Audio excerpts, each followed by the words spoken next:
मैं बात सोच रहा था रैप्चर के बारे में तो मैं काफी उदास हो रहा था जब पाक रूह ने बहुत सी चीजें मुझे ऐसे कंपैरिजन में दिखाई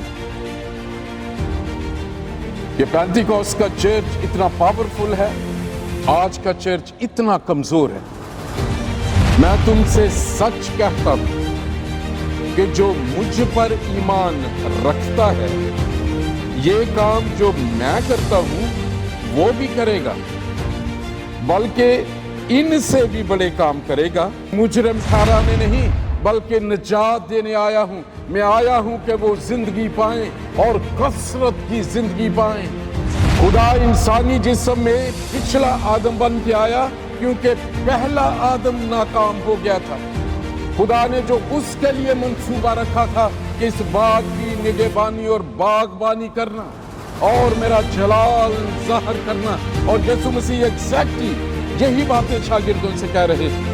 वो भी ये कह रहे हैं कि जो कुछ तुम मेरे नाम से चाहोगे खुदा की शबीह की मानो। The first message of today, we do not carry the character of Jesus Christ of Nazareth.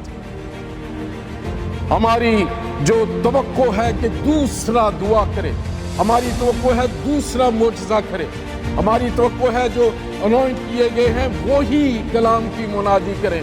हम कहते हैं वो ही जाके एवेंजलिज्म करें, क्योंकि इसने कहा था जहां 2 या 3 मेरे नाम से जमा होंगे। अगर पास्टर अपनी इल्मियत दिखा रहा है, क्वायर मास्टर अपने फन को दिखा रहा है, बैठे अपनी जो शख्सियत और अपने कपड़ों की झलक में बैठे हैं, Jesus definite will not come. जैसे ही पाक रूह की कुव्वत में ये मिले हैं, उनकी गॉड नेचर हो गई, मोहब्बत से भर गए एक दूसरे के लिए। तू जैसा भी है मैं तुझे कबूल करता हूं। तेरी रंग क्या है, तेरी नस्ल क्या है, तेरा खानदान का हस्ब नस्ब का है क्या है, तेरी क्या बोली है, तू किस इलाके से आया है, does not matter at all, क्योंकि यीशु मसीह के नाम में मैं तुझे कबूल करता हूं। ये है ओरिजिनल कलीसिया। उनमें एक चीज कॉमन हो गई, यीशु मसीह नासरी और खुदा का कलाम। आज के जो पैगाम का उन्वान है, टाइटल है, वो है the Pentecost church and the present age church. और ये एक ऐसा कलाम है कि जब पाक रूह ने मुझे सिखाया इसके बारे में, मैं बहुत अफसुर्दा था। और जैसे कि हम इस खुशी में भरे रहते हैं कि खुदा यीशु मसीह आएगा, तसलानिकियों के खत में लिखा है, बादलों पे जब आएगी उस वक्त सारी आंखें नहीं देखेंगी, सिर्फ कलीसिया देखेंगी, या जो मसीह में सोए हुए हैं उसे रैप्चर कहते हैं। फिजाई इस्तकबाल उर्दू में उसे कहते हैं। जब खुदा में चर्च अपने को लेके कलीसिया को जो है वो आसमान में चला जाएगा, और फॉर 3.5 years कलीसिया आसमान में खुदावंद के साथ रहेगी, और फिर वो बड़े जलाल के साथ एंटी क्राइस्ट की एज को ख़त्म करते हुए यीशु मसीह जो है मुकाशफा 20 बाब के मुताबिक वो अपनी कलीसिया के साथ वापस आएगा। और 1000 साल तक बादशाहत के बारे में मुकाशफा की सीरीज जब मैंने की तो हम सब, मेरा ख्याल है हम सब उसे जानते। आज की जो फाउंडेशनल वर्स है, जब ये मैं बात सोच रहा था रैप्चर के बारे में तो मैं काफी उदास हो रहा था जब पाक रूह ने बहुत सी चीजें मुझे ऐसे कंपैरिजन में दिखाई कि पेंटिकॉस्ट का चर्च इतना पावरफुल है, आज का चर्च इतना कमजोर है। जब मैं ये तस्वीर देख रहा था तो मुझे ये शक हुआ कि क्या हम रैप्चर होंगे। हम सभी तो सही समझते हैं कि हम तो दुआ करते हैं, संडे को चर्च आते हैं, रूटीन सारी करते हैं, हम तो जाएंगे। लेकिन आज देखते हैं पाक रूह कुछ चीजें सिखाना चाहता है। जो फाउंडेशनल वर्स मुझे पाक रूह ने दी आज के मैसेज के लिए, खुदाम यीशु मसीह की अंजील मुकद्दस यूहन्ना की मार्फत उसका 14वां बाब और उसकी 12 से 14 आयत मैं आपके लिए पढ़ूंगा। The gospel of our Lord Jesus Christ according to Saint John chapter 14 verses 12 to 14। ये खुदा यीशु मसीह के अल्फाज है।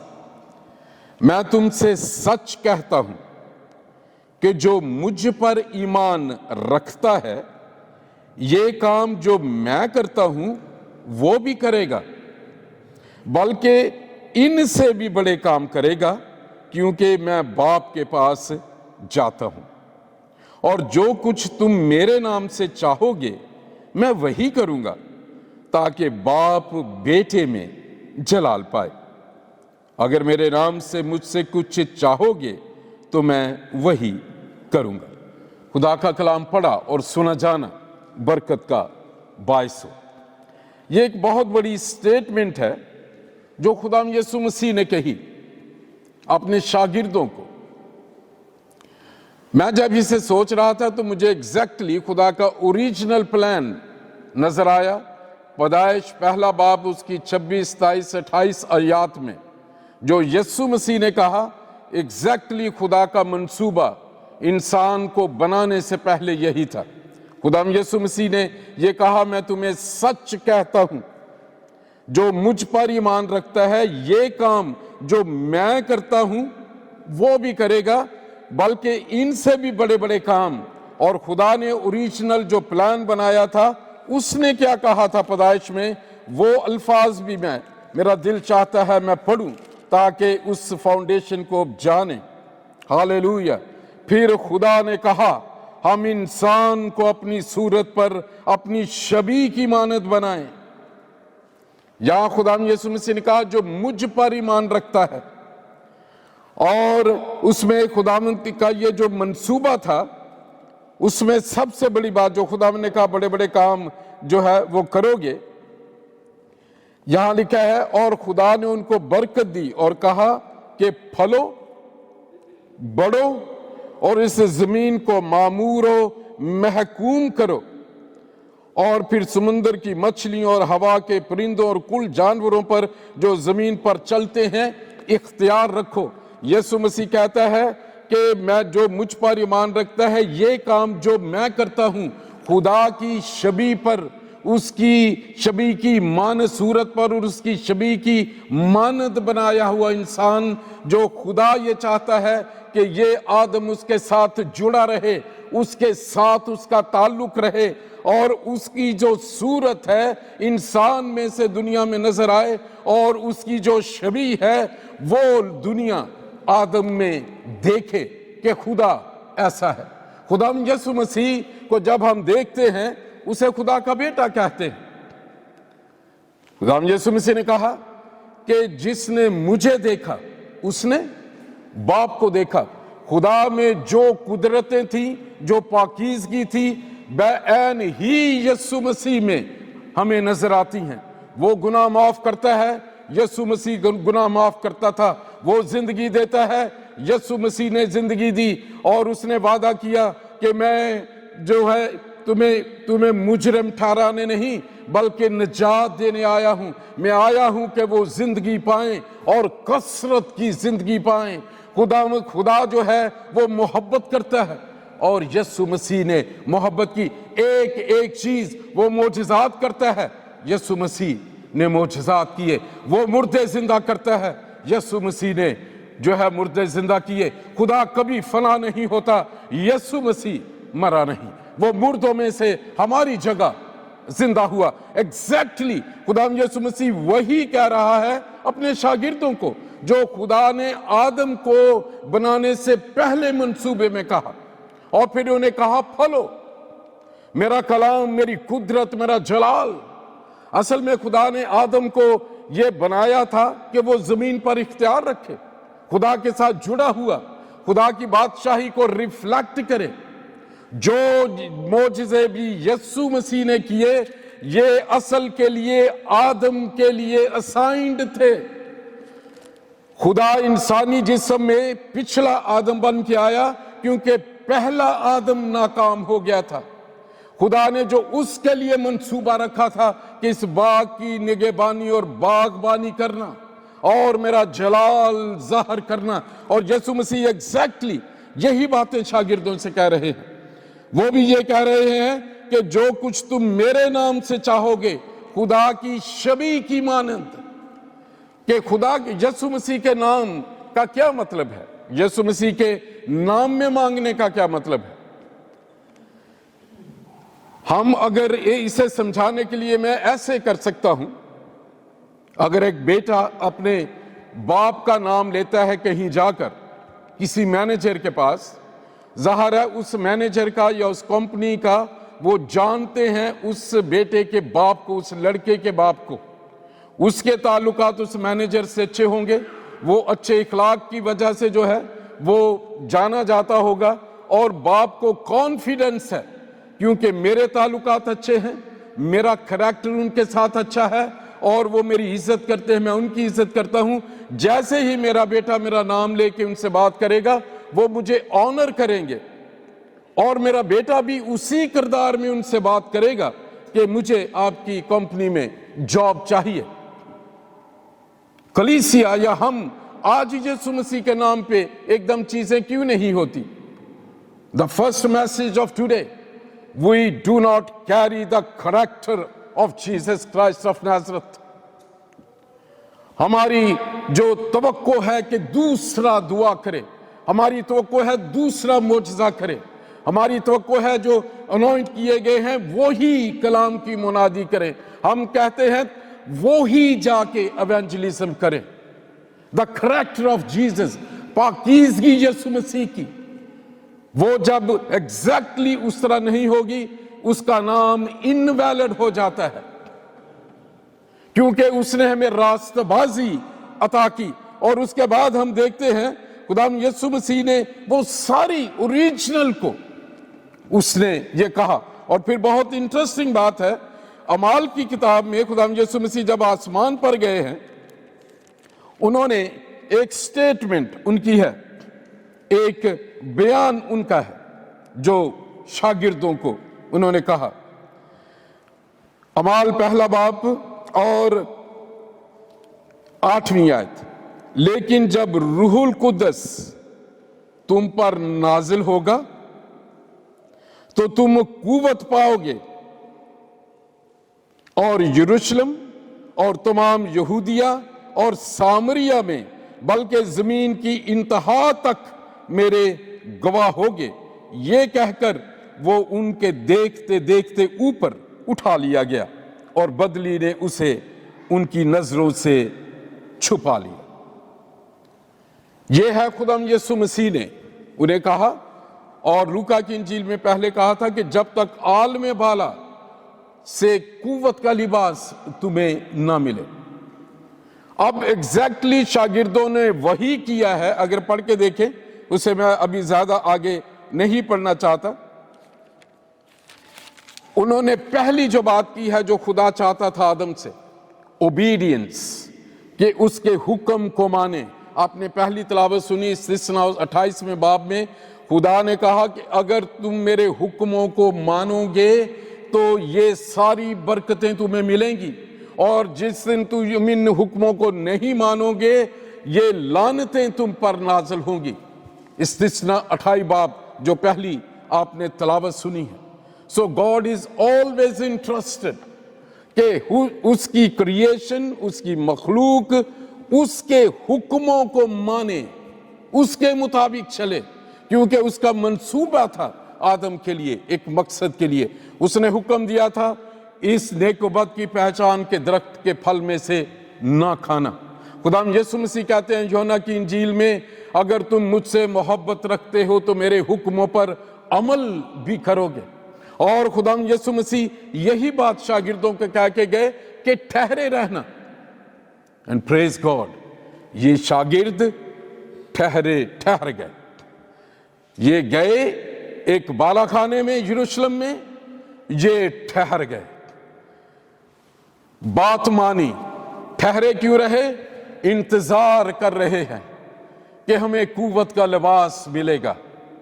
पाक रूह ने उनकी शख्सियत को बदला है, कलाम को वो समझते हैं और दुआ की हालत में हैं वफादारी फर्मा बरदारी की हालत में, और वो इंतजार कर रहे हैं कि जो यीशु मसीह ने कहा उसका हम इंतजार करेंगे।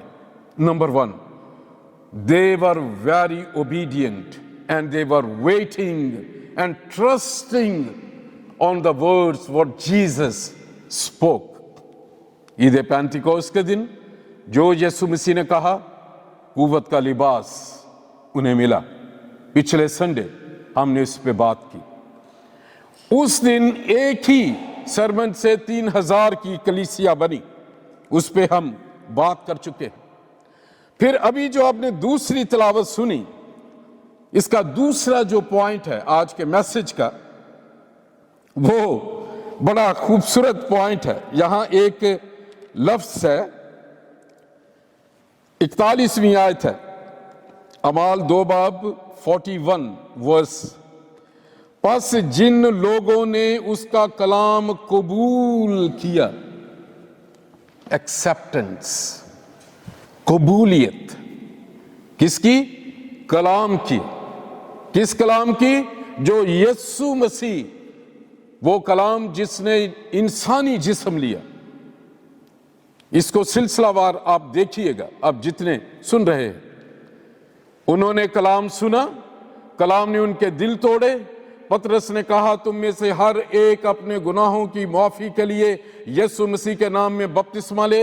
उन्होंने वो बपतिस्मा लिया, और यहां देखें 3000 उस दिन मिले हैं। 41वीं आयत है, पास जिन लोगों ने उसका कलाम कबूल किया उन्होंने बपतिस्मा लिया, और उसी रोज 3000 आदमियों के करीब उनमें मिल गए। The third point of the message today, मिल गए उनमें, इकट्ठे नहीं हुए।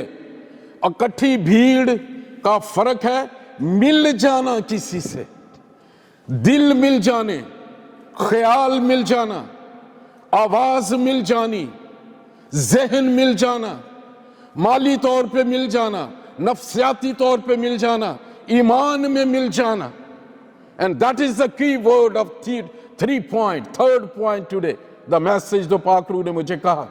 और जैसे इसलिए मौजज़े नहीं होते, खुदा यीशु मसीह ने कहा, यीशु मसीह नहीं आता क्योंकि उसने कहा था जहां 2 या 3 मेरे नाम से जमा होंगे। अगर पास्टर अपनी इल्मियत दिखा रहा है, क्वायर मास्टर अपने फन को दिखा रहा है, बैठे अपनी जो शख्सियत और अपने कपड़ों की झलक में बैठे हैं, Jesus definite will not come, क्योंकि हम अपने अपने नाम में इकट्ठे हुए हैं। वो मिल गए, उन्होंने कबूल किया एक दूसरे को। फर्क फर्क बैकग्राउंड से लोग थे ये।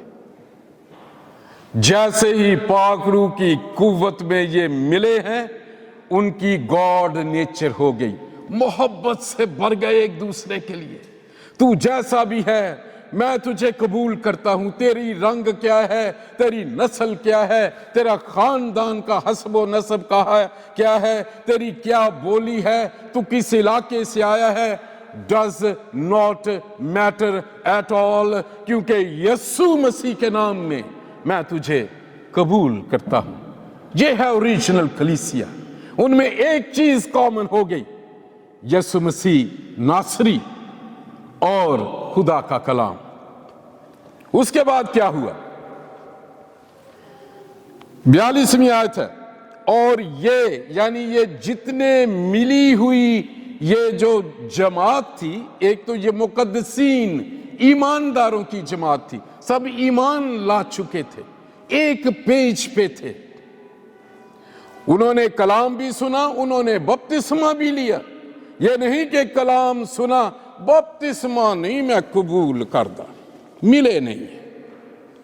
That is the biggest problem of this present church, कि हमने डिनोमिनेशंस में अपने आप को बांट लिया है। डिनोमिनेशनल चीजें हमें हेवन में नहीं लेके जा सकती। हॉली स्पिरिट को इजाजत ही नहीं हम देते जब हम उस फर्मा बरदारी में नहीं चलते। और उसके बाद क्या हुआ? ये सारे लोग और ये रसूलों से तालीम पाते। पॉइंट नंबर 4, किन से? फकीह फरीसियों से नहीं, हैकल में वो क्लर्जी है, और लोगों से नहीं, वो रसूलों के पास जो पाक रूह से मामूर हैं, जिनकी एक ही स्पीच ने जेरूशलम की जो फेस है हिस्ट्री को तब्दील करके रख दिया। वो डरे हुए लोग, ये मछेरे पाक रूह से मामूर होकर यहूदियों को कहते हैं तुमने अपने मसाया को मार दिया, और उन्होंने कबूल किया, यस वी डिड इट। उसने कहा कि तुमने नामख्तूनों के हाथ से उसे मरवा दिया, तुम तो यहूदी थे, तुम तो मसीह के हो और उसका इंतजार करते थे। तुमने रोमन सिपाहियों को जो जेंटाइल हैं, जो नामख्तून हैं, उनके हाथों से अपने मसीह को मरवा दिया। और जब उन्होंने सुना, वहां लिखा है, उनके दिल कट गए, उन्हें एहसास हुआ कर क्या बैठे। अब वो उन्हीं रसूलों के पास गए, उनसे वो तालीम पा रहे हैं। हमारी जिंदगी में प्रेजेंट चर्च में तरक्की रूहानी क्यों नहीं होती? आज इस चर्च में हैं, कल हम उस चर्च में हैं, वो भी खुश, मैं भी खुश, वो भी खुश, लेकिन खुदा नहीं खुश। खुदा ये चाहता है कि कलाम से बंधन टूटे। आप एक जगह में मुकद्दसों की रफाकत ईमान का जो अकीदा हम पढ़ते हैं, बहुत दफा ये सवाल आता है, चर्च जाना क्यों जरूरी है? अभी बहुत दफा लोग ये सवाल करते हैं, घर में भी तो इबादत हो सकती है। ये सब रसूलों के पास आते थे, क्या वजह थी? चर्च ईमानदारों के मिलने की जगह है। मुकद्दसीन और ईमान के इकरार में हम कहते हैं, मैं ईमान रखता हूं रूहुल कुद्दस पर, पाक कुलिया कलीसिया पर, और मुकद्दसों की रफाकत और गुनाहों की माफी। So church in the life of a Christian has a must. वहां खुदा का कलाम आप सीखेंगे और उसमें खुदा चाहता है आप बढ़े। ये जो 3000 की कलीसिया फिर आगे बढ़ती चली गई, they had only one church, और वो इन रसूलों से तालीम पाते थे। नंबर 1। नंबर 2, इतने सारे लोग इन रसूलों को इतनी अहमियत दे रहे हैं, they didn't have any problem. ये पहला जो पिलर ऑफ फेथ है, जिसे कहते हैं, जो पेंटिकॉस्ट वाले दिन जो चर्च पैदा हुआ, फर्मा बरदारी से, इज्जत से, जो रसूल उन्हें सिखाते थे इस ईमान में कि वो पाक रूह से लेते थे। मैं आपको बताना चाहता हूं, चर्च जो है इस जमीन पर, it's a setup, a rehearsal period on this planet Earth for entering the heaven. Heaven में मैंने आपको उसके बारे में बताया पिछले संडे कि हेवन क्या है, आलम बाला कहां है, कैसा है। वहां क्या सिस्टम है? एक खुदा है, बुजुर्ग हैं, फरिश्ते हैं, उसी का हुक्म चलता है। कोई पार्लिमानी निजाम नहीं, कोई सदारती निजाम नहीं, कोई वोटिंग नहीं होती। वो बादशाह है और बादशाह का हुक्म सब मानते हैं।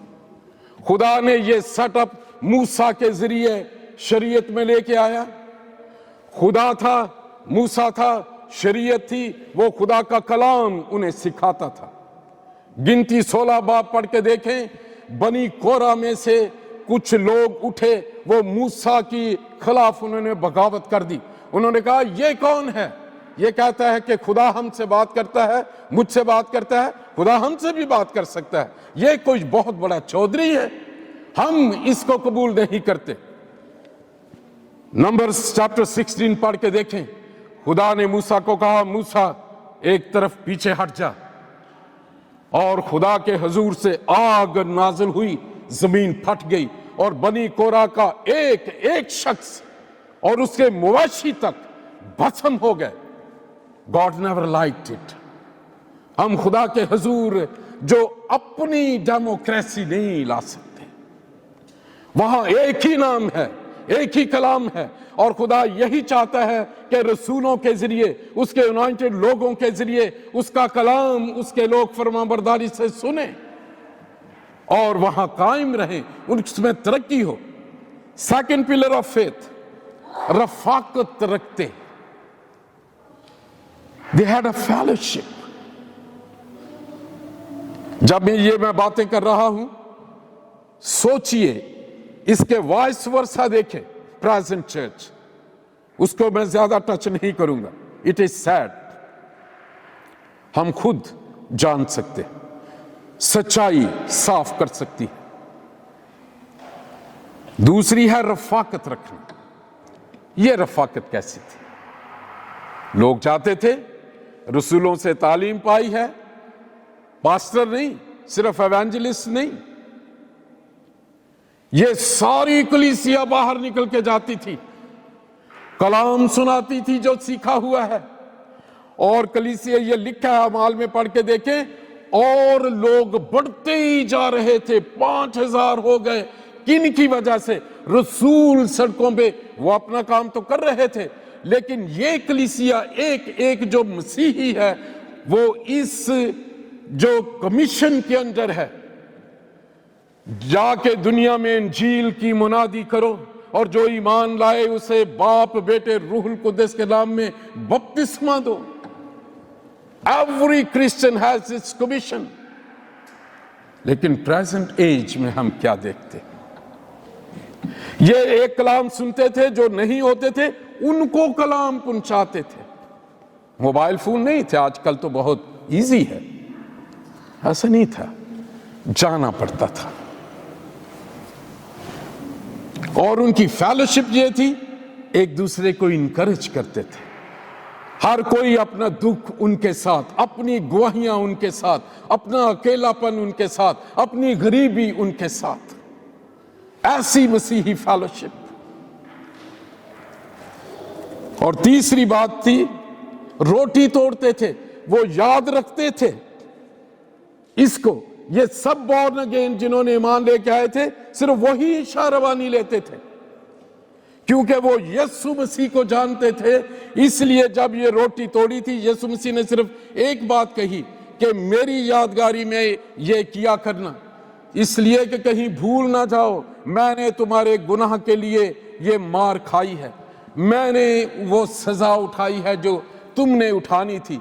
वो रोटी तोड़ते थे, इशाए रबानी करते थे, और कहते थे कि पौलुस इसीलिए लिखता है कि अब गुनाह तुम्हारे फानी बदनों में बादशाही ना करे। वो कहते थे हमारे गुनाह की खातिर वो मसलूब हुआ, हम उस गुनाह को दोबारा नहीं करेंगे, हम उसे दोबारा मसलूब नहीं करेंगे, हम अपने खुदा के सामने शर्मिंदा नहीं होंगे, क्योंकि हमने वादा कर दिया है बपतिस्मे में कि मेरी जिंदगी तेरे लिए है, मैंने गवाही दी है।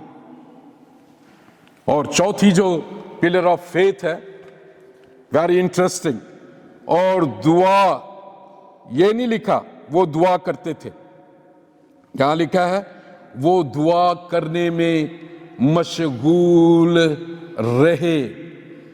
प्रेजेंट कॉन्टिन्यूस टेंस, एक सिलसिला है, चलता रहता है। मैं सोल साउथ कोरिया में था 21 दिन के एक मिशन ट्रिप में, और मुझे इत्तेफाक हुआ जिन चर्चों में खुदा ने मुझे इस्तेमाल किया प्रीचिंग के लिए, मैं पॉल युंगे चू के चर्च में एक दिन गया।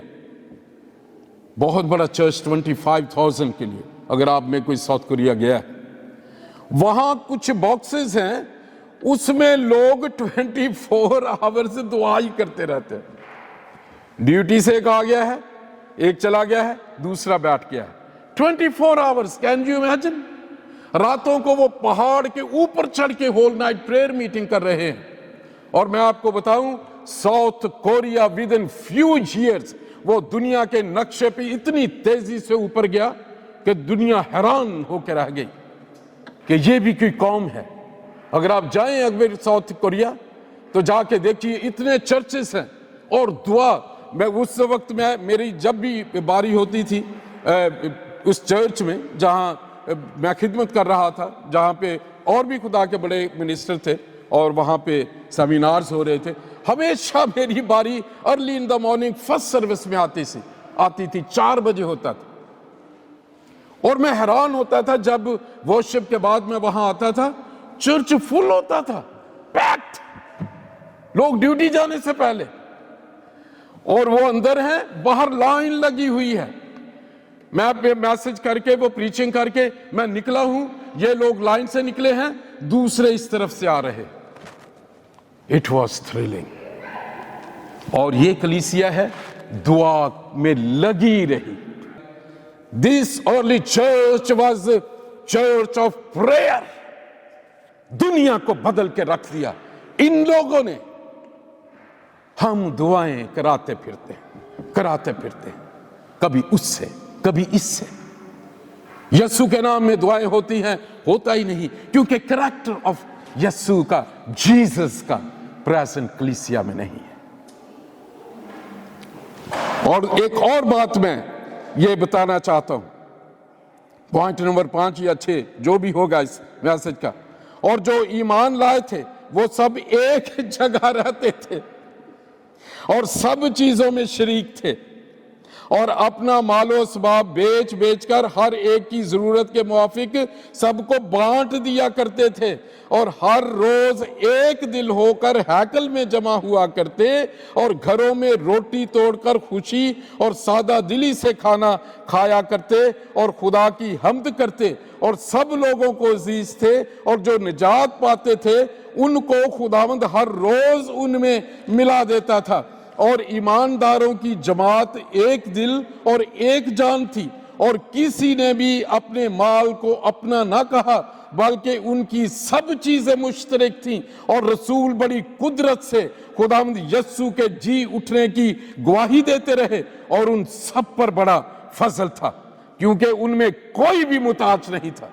There was not a single poor person in that church. ऐसी कलीसिया नहीं। मेरे पास इस मॉडल की गाड़ी है।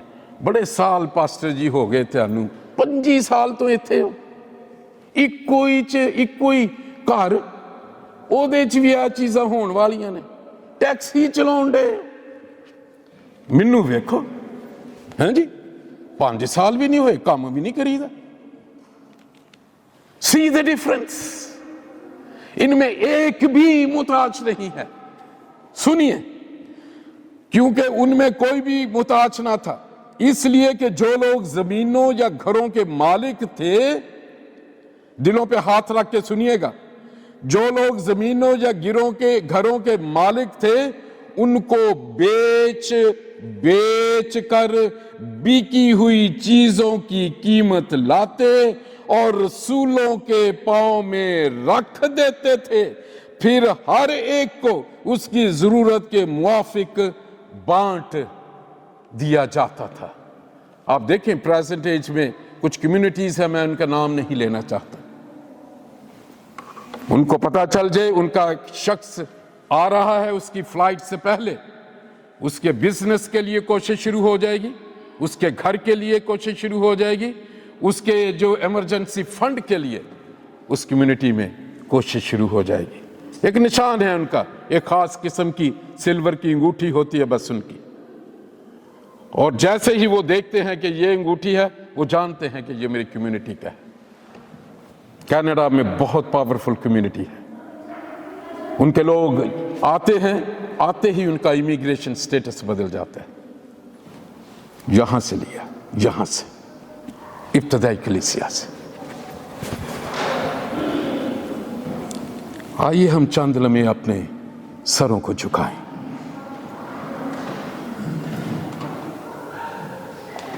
ये ऐसा क्यों कर सके? क्योंकि ये ईमान रखकर वफादारी और फर्मा बरदारी में यस्सु मसीह की तालीम पर पाक रूह से ये लोग मामूर थे। उनका सोर्स खुदा के पाक रूह की मर्जी जानना और खुदा की मर्जी के मुताबिक काम करना।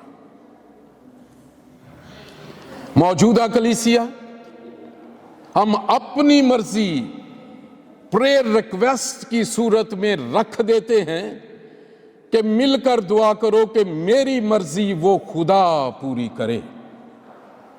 ये फर्क है।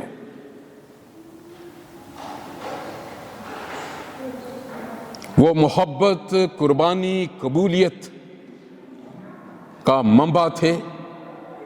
यीशु मसीह उनमें इस कदर था कि लोगों ने उन्हें देखकर उनका नाम लिया कि ये मसीही हैं।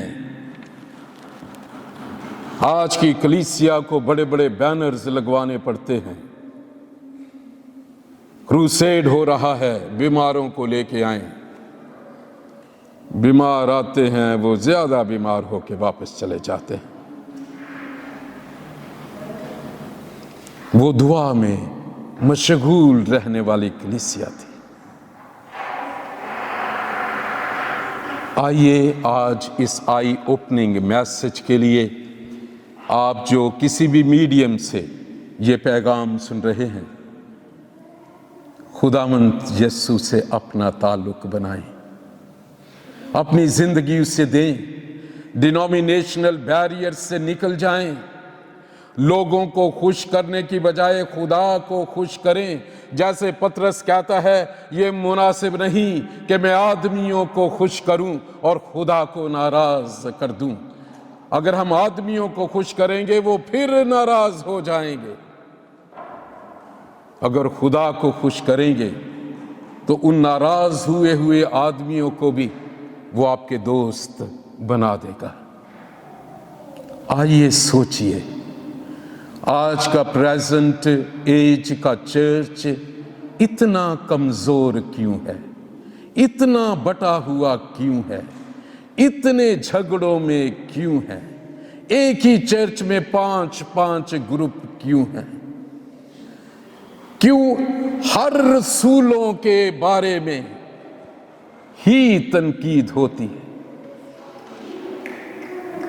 किस तरह ये कलीसिया खुदा की मर्जी को जानने के लिए कोशिश करती थी, वफादार के लिए। रसूलों के कंट्रोल में वो कलीसिया थी। आज की कलीसिया क्यों रसूलों को कंट्रोल करना चाहती है? इसलिए बरकत नहीं है, इसलिए मोजज़ात नहीं है, इसलिए शोटी नहीं है, पाकरू के काम ही नहीं होते। लेकिन आज खुदावंद आपसे बात कर रहा है। The challenge is in front of you. इब्तदाई कलीसिया को नकल करना चाहते हैं या मौजूदा कलीसिया में 8वां 9वां ग्रुप भी बना लेना चाहते हैं? हम खुदा के नाम को बेफायदा ले रहे हैं।